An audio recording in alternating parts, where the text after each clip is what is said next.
Yang satu kamera jadul, yang satu kamera produksi baru, harganya jotos-jotosan, mendingan mana? Ikuzo kita bahas.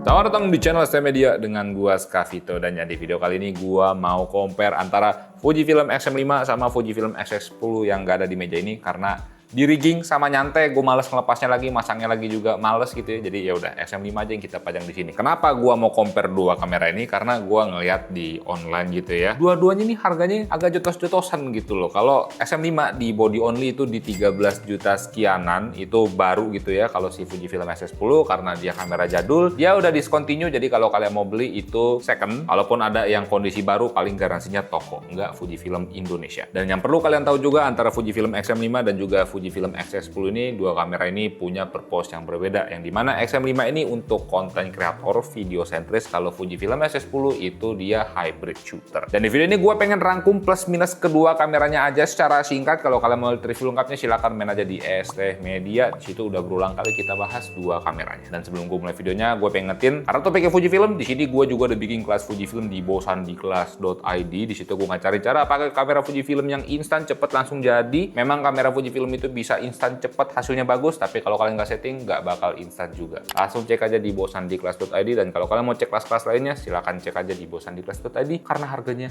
itu murah. Oke, pertama kita bahas soal pembeliannya gitu ya, yang seperti udah gua mention di awal tadi soal pembeliannya ini. Fujifilm X-S10 itu udah discontinue. Dia opsinya paling ya kalau kalian nggak beli second, kalau nggak kalian beli di toko-toko yang garansinya udah nggak resmi karena udah discontinue. Lebih khawatir lah kalau gua beli yang udah discontinue kayak gitu, tapi ya baik lagi ke preferensi kalian. Sedangkan kalau Fujifilm X-M5 itu masih diproduksi dan garansinya masih resmi Fujifilm Indonesia. Jadi kalau ada kerusakan kenapa-napa, klaim garansinya itu lebih enak gitu ya, nggak khawatir. Oke, selanjutnya kita ngomongin pengoperasian, yang ini jadi plus minus paling kelihatan lah antara kedua kamera ini. Buat kalian yang hybrid shooter, gue yakin kalian bakal lebih suka sama Fujifilm X-S10. Kenapa? Karena di Fujifilm X-S10 ini dia bisa ngasih value yang jauh lebih baik dari segi pengoperasiannya dibandingin X-M5. Di X-S10 ini punya EVF, layar variangle, built-in flash ada, gripnya lebih enak, ukurannya juga tetap compact, dan yang jadi nilai plus di Fujifilm X-S10 dibandingin sama X-M5 adalah dia punya in-body image stabilization. Dan dengan di Fujifilm X-S10 udah membawa IBIS, gue yakin bakal kepake banget tentunya sama kalian kalau mau pakai foto, video sembari mobile gitu ya. Males bawa tripod, pasti itu kepake banget. Nah, kalau kita ngelihat ke Fujifilm X-M5, unggulannya di sini dia bisa punya body yang sangat-sangat compact, but it requires sacrifice gitu ya.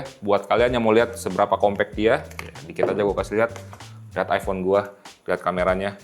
Kecil banget kameranya. Tapi ya tadi ada sacrifice-nya, yang dimana di sini dia tidak ada EVF, tidak ada built-in flash, gripnya tipis banget, jadinya nggak enak kalau kalian mau pasangin lensa-lensa yang punya ukuran cukup gede. Nggak bakal nyaman buat digenggam, dibawa-bawa sambil jalan gitu ya. Harus pakai strap lagi biar aman. Dan minus yang paling gede dari Fujifilm X-M5 ini adalah dia tidak bawa in-body image stabilization, hanya on-body image stabilization aja. Ya walaupun tetap dari yang kita udah cobain sebenarnya bisa kepake juga, meskipun ada kekurangannya dari extra cropping yang cukup dalam. Walaupun ya tadi itu si Fujifilm X-S10 secara fitur itu lebih unggul dari segi pengoperasian dibanding X-M5, tapi X-M5 itu tetap ada unggulnya juga kok. Nah, buat keunggulannya si X-M5, kalau misalnya kalian mau pakai di keperluan konten, untuk audio monitoringnya dia langsung ke jack seperti ini, 3,5 mm, sangat-sangat common. Kemudian untuk keunggulan dari Fujifilm X-M5 ini yang kedua adalah untuk dial customnya gitu ya, atau custom mode, custom dial nyebutnya. Dari C1 C4 itu kalian bisa atur untuk keperluan foto dan video, dan semua settingannya itu bisa kalian simpan secara terpisah. Jadinya enak banget kalau kalian mau ganti-ganti mode dari foto, video. Kan kalau untuk defaultnya travelnya itu cukup jauh ya dari video ke M foto gitu kan. Di sini kalian bisa custom aja masing-masing dialnya untuk menyesuaikan dengan pekerjaan yang lagi kalian pakai. Travelnya lebih dekat muternya gitu loh. Kemudian untuk fitur pengoperasian dari X-M5 ini, keunggulannya adalah dia punya satu dedikasi fitur, namanya itu adalah adalah vlog mode gitu ya, ada dialnya tulisannya vlog. Itu bisa kalian pakai buat keperluan sosial media yang nggak mau ribet ngatur-ngatur settingan harus masuk menu segala macam. Lo masuk ke modenya itu udah ke setting default, tinggal lo pakai aja. Sedangkan kalau Fujifilm X-S10 kalau kalian mau pakai di keperluan konten atau video yang membutuhkan audio monitoring, itu dia harus pakai adapter C ke jack lagi. Itu rawan hilang,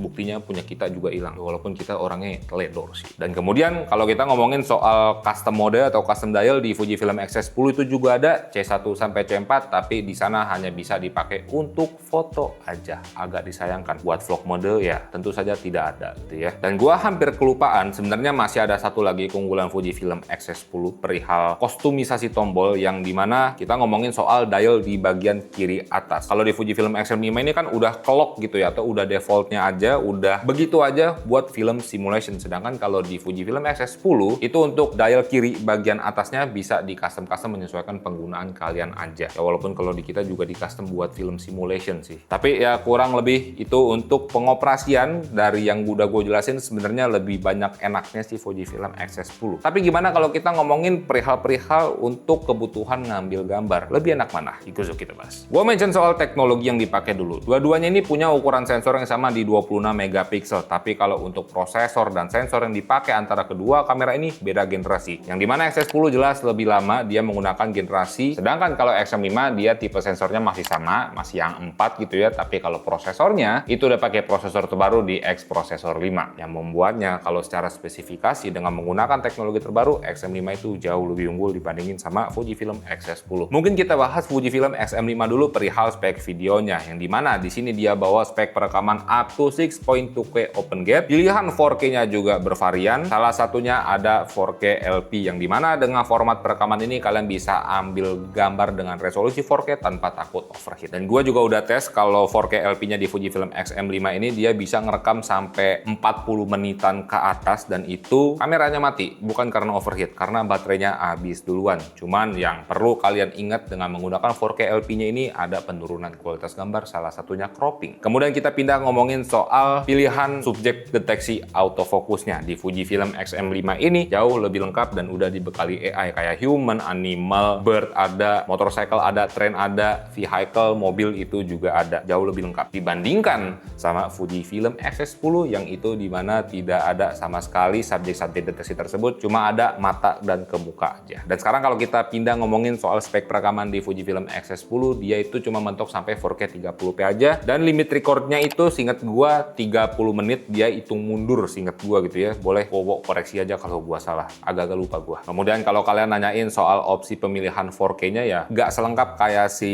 Fujifilm X-M5, karena untuk 4K LP itu tidak ada di Fujifilm X-S10. Terus kalau kalian ngomongin soal F-Log-nya gimana bang? Ya F-Log dua-duanya ada, cuma kalau di Fujifilm X-M5 itu ada dua, F-Log 1, F-Log 2 ada. Kalau di X-S10 itu cuma F-Log yang satu doang, yang biasa gitu ya. Dan masih bisa gua ajarin kalau soal spek kalah kamera lama boy. Nah perihal perekaman lama inilah yang jadi isu dari kedua kamera ini. Kalau kalian mau pakai spek perekaman mentoknya ya di X-M5, misalkan kalian mau pakai 6.2K open gate, atau kalau di Fujifilm X-S10 itu pakai 4K 30-nya, itu rawan banget sama namanya overheat. Kalau Fujifilm X-S10 gue lupa inget, pokoknya tuh dia kalau udah masuk menit ke 20 aja itu udah mulai overheat gitu loh. Kalau di X-M5 kalau kalian pakai itu di 6.2K open gate-nya gak sampai 15 menit, bahkan di bawah 15 menit itu udah temperatur.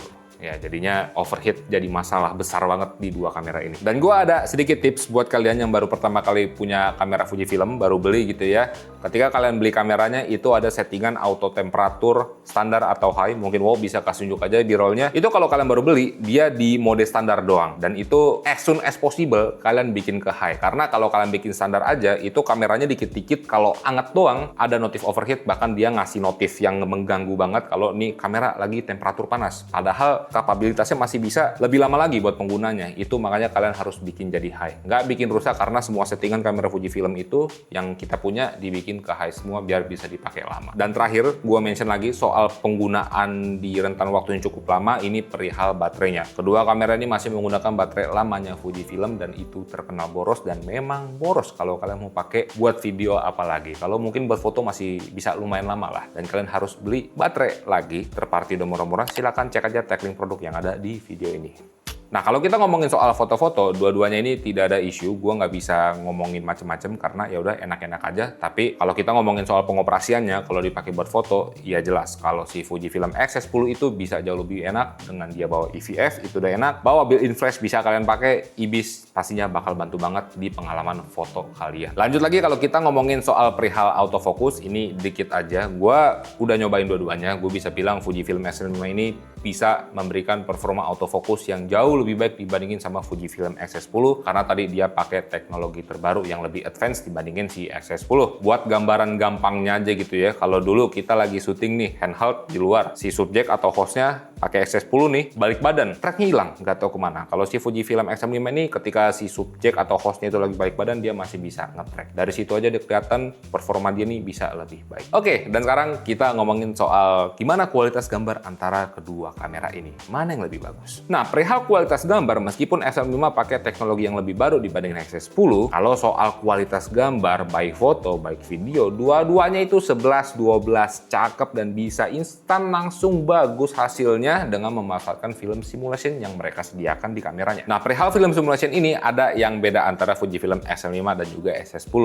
Yang dimana X-M5 ini udah bawa sampai film simulation terbarunya Fujifilm kayak Rela S dan juga Nostalgic Negative. Di Fujifilm X-S10 kedua film simulation itu nggak ada, tapi sisanya ada. Dan baik lagi soal kualitas gambar antara kedua kamera ini, dua-duanya masih sangat oke dan there's nothing to say. Bahkan kalau di channel nyantai aja, buat gambaran ke kalian, Fujifilm X-S10 itu masih mereka pakai buat kamera top down madep ke meja warna-warni gitu ya, itu masih dipakai sama Aldira di rigging gitu ya, makanya males gue lepas. Itu masih bisa menghasilkan gambar-gambar yang cakep juga dan itu dipasangin sama lensa kitnya Fujifilm, hasilnya masih bisa sangat bagus. Jadi intinya kalau kualitas gambar antara X-M5 dan juga X-S10 itu dua-duanya 11-12, nggak ada yang jomplang. Lanjut, yang terakhir kita ngomongin soal pilihan lensa. Dua-duanya menggunakan mounting yang sama, X-mount, dua-duanya APS-C, bukan medium format, enggak gitu ya, dua-duanya APS-C. Pilihan lensanya banyak, mau yang murah sampai yang mahal terparty gitu ada, kayak contohnya 7RT Sunlight itu ada, SG Image itu ada, Viltrox R itu banyak banget, yang pro-nya Viltrox juga ada, mau yang mahalan dikit